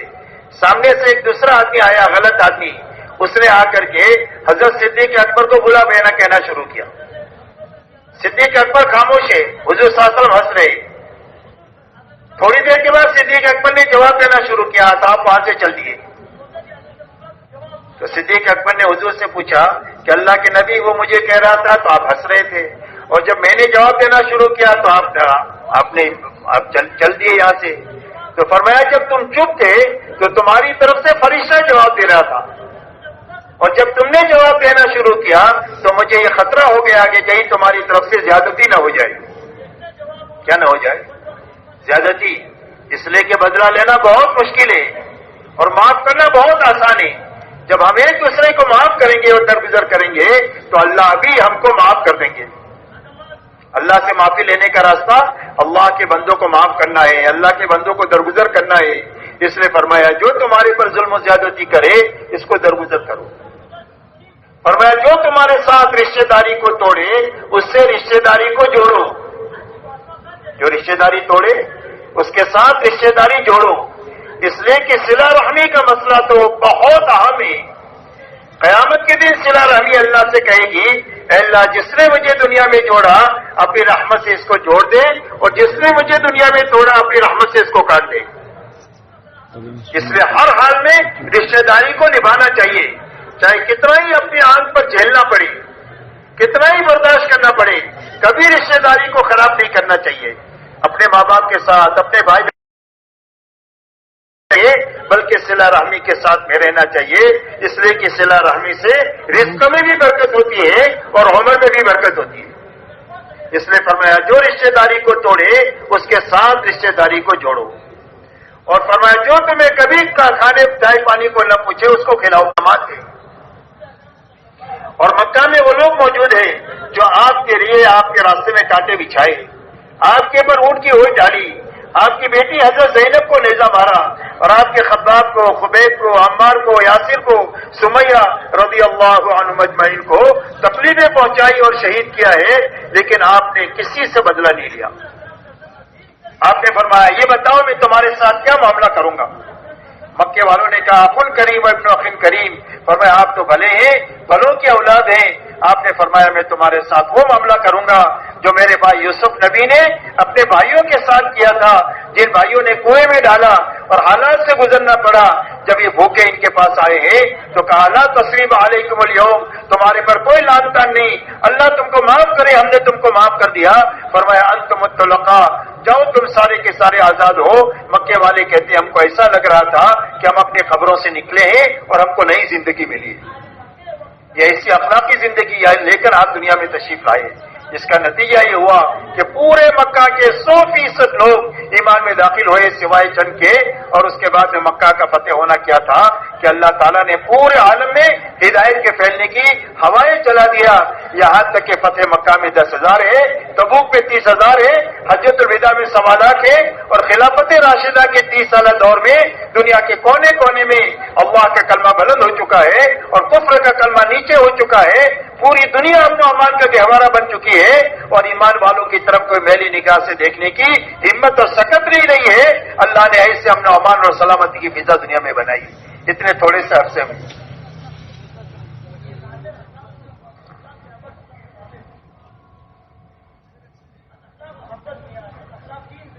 اس لیے میرے محترم دوستوں اپنے اخلاقی زندگی کو اچھے سے اچھی بنانا، اس لیے کہ پوری دنیا کے سامنے جو چیز آئے گی وہ ہماری معاشیات آئے گی، ہمارے معاملات آئیں گے اور ہمارے اخلاق آئیں گے. ایمان دل میں ہوتا ہے، نماز ہم مسجد میں پڑھتے ہیں، روزہ پیٹ پہ ہوتا ہے، زکوٰۃ ایمان والوں کو دیتے ہیں، حج بیت اللہ میں کرتے ہیں جہاں کسی بے ایمان کا داخلہ ممنوع ہے. پوری دنیا کے سامنے جو اسلام آئے گا وہ معاشرت کے راستے سے آئے گا، معاملات کے راستے سے آئے گا اور ہمارے اخلاق کے راستے سے آئے گا. اس لیے میرے دوستوں اپنی ان لائنوں کو اچھے سے اچھی بنانا یہ دعوت اور تبلیغ کی محنت ان بنیادوں کو زندگی میں لانے کے لیے ہے. اسی کے ساتھ میرے دوستوں اپنی منزل اللہ کو بنانا، آخرت کو بنانا. ہم اس دنیا سے کیا چاہتے ہیں؟ فرمایا اس دنیا سے ہم پھوٹی کوڑی نہیں چاہتے. ملک والوں کو ملک مبارک، وزیروں کو وزارت مبارک، مال والوں کو مال مبارک.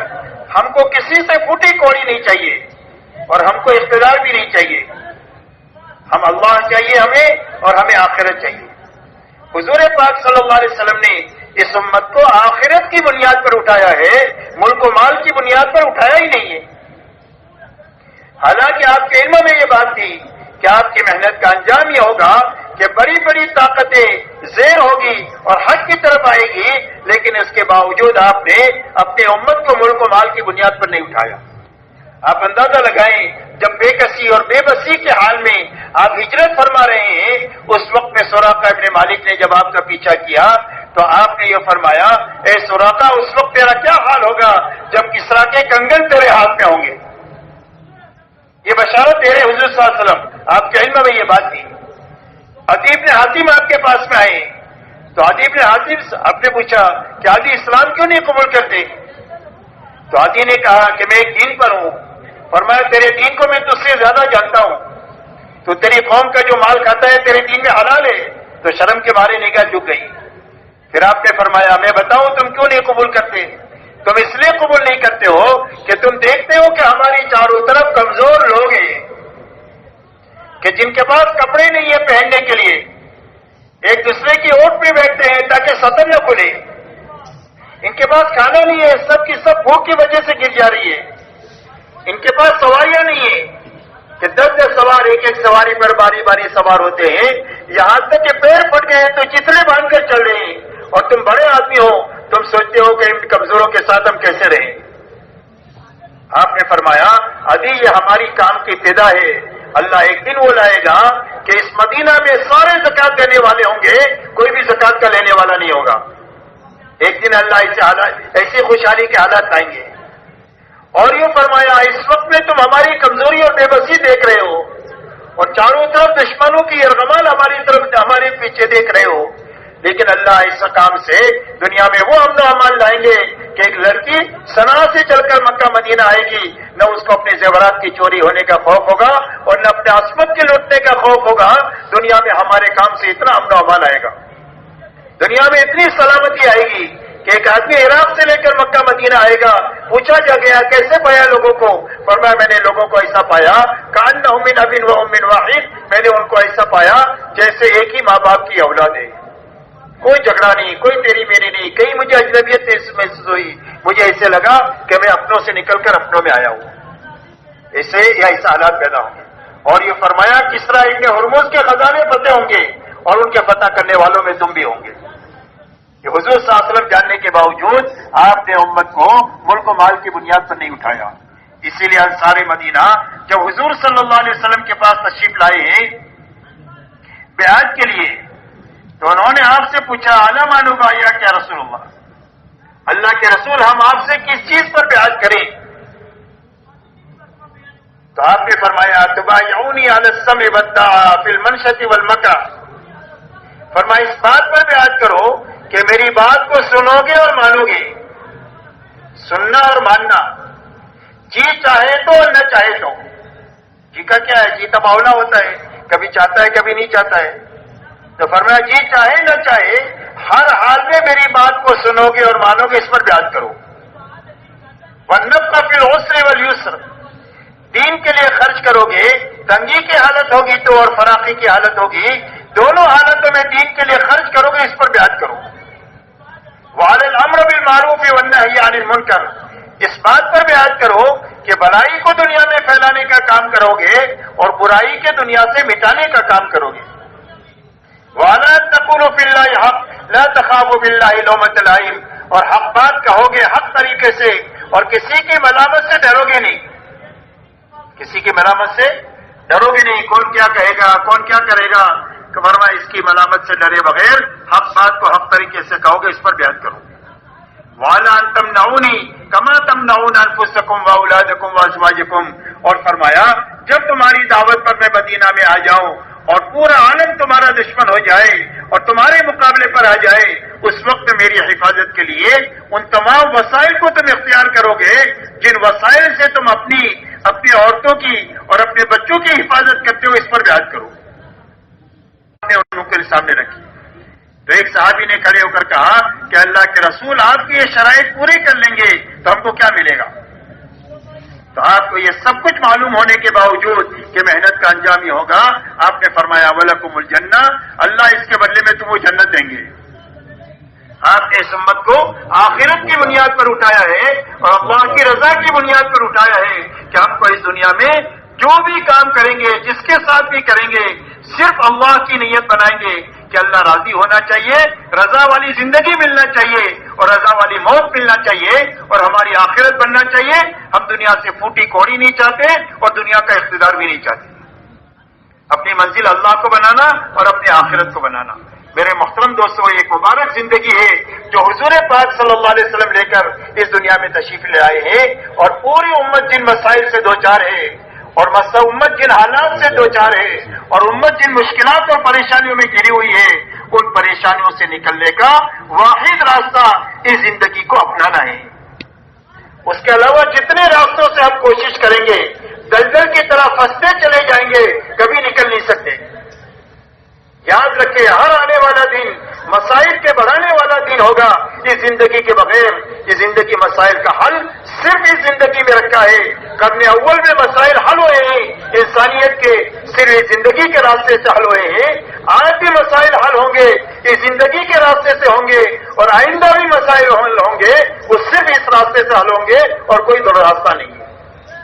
پوری امت کے مسائل کا حل اور ساری انسانیت کے مسائل کا حل، اس لیے کہ انسانیت کتنا بھی ترقی کرتی جائے اس کے مسائل حل نہیں ہوں گے، مسائل الجھتے ہی چلے جائیں گے۔ آپ یہ بتاؤ، دنیا میں امن و امان بڑھا یا خوف و ہراس بڑھا؟ کہ بھائی کیا بڑھا؟ جان و مال کا تحفظ بڑھا یا جان و مال کا ضیاع بڑھا؟ دوستیاں بڑھی کہ دشمنیاں بڑھی؟ حسن زن بڑھا کہ بدگمانیاں بڑھی؟ آپ دیکھو، دنیا میں مسائل حل نہیں ہوئے ہیں، مسائل بڑھے ہیں اور آئندہ مسائل اور بڑھیں گے، اس لیے کہ چیزیں مسائل کا حل نہیں ہے۔ مسائل کا حل صرف حضور پاک صلی اللہ علیہ وسلم کی لائی ہوئی یہ پاکیزہ زندگی ہے۔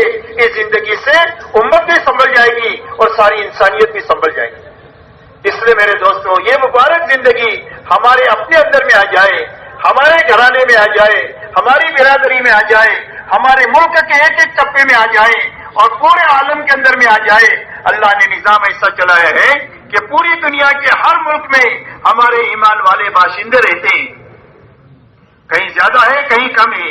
محنت کا ایسا رخ پوری دنیا میں قائم ہو جائے کہ کوئی ملک، کوئی شہر، کوئی گاؤں ایسا نہ بچے کہ جہاں پر ایمان والے رہتے ہوں اور وہاں ہماری جماعتیں اس زندگی کو اپناتے ہوئے اس زندگی کو ان کے دل میں عام کرنے کی محنت نہ کر رہے ہو، ایسا کوئی گاؤں نہ بچنا چاہیے، بلکہ پوری دنیا میں محنت کا ایک ایسا جال بچ جائے کہ جس کے نتیجے میں جو ایمان والے جہاں کہیں بھی ہے وہ اس زندگی کو اپنا کر جینے والے بنے۔ جب یہ زندگی میرے دوستوں دنیا میں وجود میں آئے گی اور ہر جگہ ایک مجمع بنتا چلا جائے گا اور ہر جگہ اس کا ماحول بنتا چلا جائے گا، تو یہ مجمع انسانیت کو اس کی طرف آنے پر مجبور کر دے گا اور یہ ماحول انسانیت کو اس طرف آنے کے لیے ان کے شوق کو بڑھا دے گا، اس لیے کہ انسانیت کے مسائل کا حل اس کے علاوہ اور راستے میں ہے ہی نہیں ہے۔ اس لیے میرے دوستو، اللہ نے ایک بڑا کام ہمیں ہر زمانے میں عطا فرمایا ہے، اس لیے اس کام کے بارے میں پورا مجمع آج کے دن یہ کرے کہ انشاءاللہ اس کام کو ہمیں کرنا ہے اور اچھی طرح کرنا ہے۔ کیوں بھائی کرنا ہے انشاءاللہ؟ کس کو کرنا ہے؟ ماشاءاللہ پورے مجمع کو کرنا ہے۔ اب میرے محترم دوستو، اس محنت کے ذریعے سے جو چیز مطلوب ہے وہ محنت یہ مطلوب ہے کہ اس محنت کو کرتے کرتے ہمارے اندر میں محنت کی وہ استعداد پیدا ہو جائے جو استعداد حضور صلی اللہ علیہ وسلم نے 23 سالہ دور نبوت میں امت میں پیدا کی تھی۔ اس لیے کہ ہم تو بڑے کمزور ہیں، اس محنت سے بہت دور جا چکے ہیں، تو اگر وہ محنت سے پہلے دن کی تشکیل کریں تو ہمارے لیے آسان نہیں ہوگا۔ بچہ پیدا ہوتے ہی دوڑنا نہیں شروع کرتا، بچہ پہلے بیٹھنا شروع کرتا ہے، پھر گھٹنوں کے بل چلتا ہے، پھر کھڑے ہو کر چلتا ہے، پھر دوڑتا ہے۔ تو یہ دوڑنا ہمارے اندر میں آ جائے اور اس محنت تک پہنچنا آ جائے، اس کے لیے ہمارے بزرگوں نے یہ محنت کی ایک آسان شکل ہمارے سامنے رکھی ہے۔ خروج کی بھی آسان شکل ہے اور مقامی محنت کی بھی آسان شکل رکھی ہے کہ اس محنت کی شکل کے ذریعے سے پوری امت میں سے ایک معتدی مجمع محنت کے اس رخ تک پہنچے جس رخ پر حضور صلی اللہ علیہ وسلم امت کو چھوڑ کر گئے تھے۔ اس لیے کہ دنیا میں کام اس وقت پورا ہوگا جب ایک مجمع اس نوعیت کا بنے گا جو مجمع حضور صلی اللہ علیہ وسلم اپنے زمانے میں بنا کر کے گئے تھے. ضروری نہیں ہے کہ کروڑوں لوگ بنے، ضروری نہیں ہے کہ لاکھوں بنے، ہو سکتا ہے سینکڑوں میں ہو جائے، ہم نہیں جانتے وہ مجمع کتنا ہوگا، ہو سکتا ہے ہزاروں میں ہو جائے، ہو سکتا ہے چند لاکھ میں ہو جائے. کروڑوں مسلمان ہیں، اس میں سے ایک مجمع ایسا بنے کہ جن کی زندگیوں میں محنت کا وہ رخ قائم ہو جائے جو حضور صلی اللہ علیہ وسلم نے 23 سالہ دور نبوت میں امت میں قائم کیا ہے. تو آپ نے 23 سالہ دور نبوت میں امت میں محنت کا کیا رخ قائم فرمایا؟ آپ نے محنت کا یہ رخ قائم کیا کہ جو آپ کی دعوت پر ایمان میں آیا، آپ نے اس کی جان مال کو ایمان کے سیکھنے پر اور ایمان کے پھیلانے پر یعنی دعوت اللہ پر اتنی لگوایا جتنا کہ دعوت کا تقاضا تھا. یہ سمجھنے کی باتیں ہیں، اللہ ہمیں اور پوری امت کو سمجھا دے. اس لیے میرے دوستو سب سے پہلے امت کی جان مال دعوت پر اتنی لگوائی گئی جتنا دعوت کا تقاضا تھا. کاروبار میں کتنے لگتے لگاتے ہیں؟ جتنا تقاضا ہوتا ہے اتنے لگتے لگاتے ہیں. جب گھر کاروبار میں اتنے لگتے لگاتے ہیں تو گھر کاروبار کے سارے تقاضے پورے ہو رہے ہیں، اس لیے کہ جتنا تقاضا ہے اتنا لگتے ہیں. تو دعوت پر ہماری جان مال جب اتنی لگے گی جتنا دعوت کا تقاضا ہے تو دعوت کے جتنے تقاضے گھر سے لے کر عالم کے ہیں وہ سارے تقاضے اچھی طریقے سے پورے ہوتے چلے جائیں گے. اس لیے سب سے پہلے آپ نے امت کی جان مال دعوت پر اتنی لگوائی جتنا دعوت کا تقاضا تھا. نمبر 2، ایمان والوں کی جان مال کو عبادت پر لگوائی کہ ہر آدمی عبادت پر اپنی جان مال اتنی لگائے کہ عبادت میں حقیقت پیدا ہو جائے اور عبادت امت میں زندہ ہو جائے. جتنا کہ عبادت کا تقاضا ہے اتنی جان مال لگوائی. تیسری لگانے کی جگہ اخلاق ہے کہ اپنی جان مال سے اللہ کی مخلوق پر رحم کا معاملہ کریں گے، خیر خواہی اور بھلائی کا معاملہ کریں گے، یتیموں پر، بیواؤں پر، مسکینوں پر، محتاجوں پر، مقروضین پر، مدیونین کے اوپر اور بیماروں پر. غرض یہ کہ جس پر جس لائن کا بوجھ ہے اس بوجھ کو ہلکا کرنے میں اپنی جان مال اتنی لگائیں گے جتنا اخلاق کا تقاضا ہے.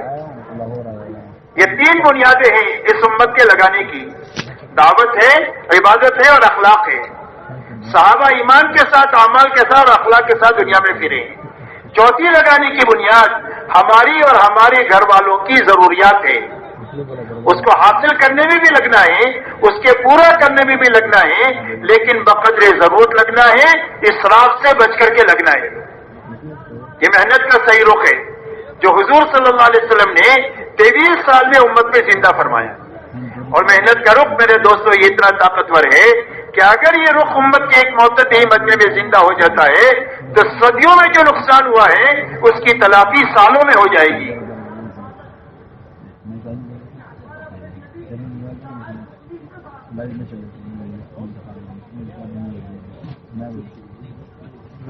آپ انداز لگائے حضرت عیسیٰ علیہ السلام اور حضور صلی اللہ علیہ وسلم کے بیچ میں 650 سال کا زمانہ ہے.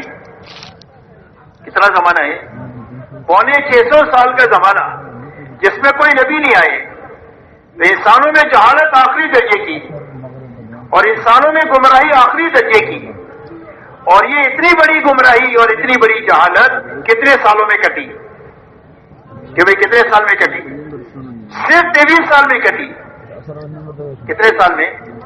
23 سال میں 650 سال کی جہالت اور 650 سال کی گمراہی اللہ تعالیٰ نے ختم فرما کر کے 2 بڑے بڑے کام دنیا میں ایسے وجود میں فرما دیے کہ جس کی وجہ سے امت کی نیا بھی پال لگ گئی اور انسانیت کا سویا ہوا نصیب بھی جاگ گیا. ایک تو مجمع بن گیا 23 سالہ محنت کے نتیجے میں، ایسا مجمع بن گیا جس میں مرد ہیں، عورتیں ہیں، بچے ہیں، جوان ہیں، بوڑھے ہیں، مالدار ہے، غریب ہے، شہری ہے، دیہاتی ہے. غرض یہ کہ ایک ایسی سوسائٹی اور ایک ایسا مجمع تیار ہو گیا کہ جس مجمع کو دنیا کے سامنے پیش کر سکتے ہیں یہ اسلام ہے اور یہ مسلمان ہے. اور ان کی دعوت ہوئی اسلم و تسلمو کا اسلام لاؤ سلامتی ملے گی، کا کون سا اسلام کا ہمارے جیسے ہو جاؤ. اتنا بڑا کام ہو گیا، ایک مجمع تیار ہو گیا 23 سالہ محنت کے نتیجے میں کہ جس کو پوری دنیا کے سامنے پیش کر سکتے ہیں. دوسرا میرے دوستو ماحول بن گیا پورے حجاز کا بت پرستی ختم ہو گئی پورے حجاز میں سے. خصوصیت کے ساتھ مدینہ منورہ کا ماحول ایسا پاکیزہ بن گیا کہ جس ماحول میں 100% ایمان والوں کے دلوں میں اللہ رسول کی محبت سب سے زیادہ تھی. تلاش کرنے سے آپ کو کوئی بے نمازی نہیں ملے گا. ہر آدمی اپنے دین سے باخبر تھا, ہر آدمی اپنے دین پر عمل کرنے والا تھا. 100% ایمان والے, ایک دوسرے کے حقوق کے ادا کرنے والے, بلکہ احسان کرنے والے, بلکہ ایثار کرنے والے تھے. یہ اس معاشرت کی بنیاد تھی. آپ کو تلاش کرنے سے کوئی دنیا کا تعلیم نہیں ملے گا, سارے آخرت کے تعلیم ملیں گے, سارے آخرت کے اور اللہ کے رضا کے تعلیم ملیں گے. کوئی آپ کو دنیا کا تعلیم نہیں ملے گا مدینہ منورہ میں.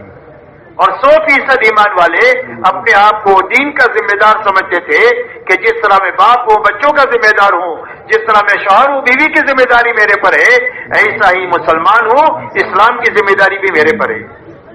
دنیاوی ذمہ داری کی پورا کرنے کے لیے جتنی جان مال کی ضرورت ہوتی ہے میں خوشی خوشی لگاتا ہوں, ایسا ہی اسلام کی ذمہ داری کو پورا کرنے کے لیے جتنی جان مال صلاحیت کی ضرورت ہوگی خوشی خوشی بغیر بوجھ کے لگاؤں گا. 100% ایمان والے اپنے آپ کو اس کا ذمہ دار سمجھتے تھے.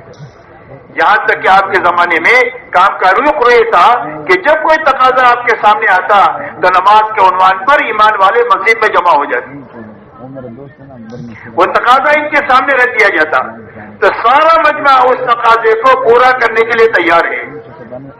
لیکن اس مجمع میں بعض لوگ وہ ہیں کہ جن کے پاس سواری بھی ہے توشہ بھی ہے کام پر جانے کے لیے. بڑا مجمع وہ ہے جن کے پاس سواری بھی نہیں ہے توشہ بھی نہیں ہے. اور حضور صلی اللہ علیہ وسلم کے پاس اتنا مال نہیں ہے کہ ان کو سوار بھی کرے ان کو توشہ بھی دے. تو جن کے پاس سواری اور توشہ ہے وہ تو چلے گئے کام پر, اور جن کے پاس سواری اور توشہ نہیں تھا وہ روتے ہوئے رہ گئے. قرآن ان کے بارے میں کہہ رہا ہے تولوا اعینہم تفیض من الدم, فرمایا اس حالت میں یہ واپس لوٹے ہیں کہ ان کی آنکھوں سے آنسو جاری ہے کہ کرنے کا کام تھا رہ گیا. آپ نے فرمایا یہ رونے والے جانے والوں کے ساتھ ہے, اور جو اکرام ان جانے والوں کا اللہ کریں گے وہی اکرام ان رونے والوں کا بھی اللہ وہی اکرام کریں گے. جو ترقی کرنے والوں کو اللہ دیں گے وہ ترقی رونے والوں کو بھی اللہ وہ ترقی دیں گے. اس لیے میرے دوستوں محنت کا یہ رخ پورے مدینہ میں قائم ہوا. جب ماحول بن گیا اور مجمع بن گیا تو آپ دیکھو پوری دنیا کے اسلام کی طرف آنے کی راہ ہموار ہو گئی. اس لیے کہ جب کبھی بھی ہمارے اندر میں اس بات کا فکر پیدا ہوگا کہ انسانیت جہنم سے بچ جائے, اس وقت میرے دوستو ہم کو دنیا کے سامنے یہی دو چیز پیش کرنی ہوگی. ہماری تقریر اور تحریر سے دنیا مطمئن نہیں ہوگی کہ ہم تقریر سے ان کو اسلام سمجھا دیں یا ان کو تحریر سے سمجھا دیں. دنیا اس سے مطمئن نہیں ہوگی. دنیا ان دو چیزوں کا مطالبہ کرے گی کہ اسلام ہمارے زمانے میں اس زمانے میں قابل عمل ہے, اس کا نمونہ آپ ہم کو بتاؤ. محلہ بتاؤ, شہر بتاؤ, ملک بتاؤ, جہاں ہم جا کر کے دیکھیں کہ 100% مرد عورتیں جوان کہ جس ماحول میں جا کر کے ہم یہ دیکھیں کہ 100% دینداری زندہ ہے. اور جب یہ دو چیزیں آپ دنیا کے سامنے پیش کر لیں گے تو پوری دنیا حق کی اللہ تعالیٰ نے اتنی طاقت حق میں رکھی ہے. شرط یہ ہے کہ ایک مجمع بننا چاہیے اور ایک ماحول بننا چاہیے. انشاءاللہ.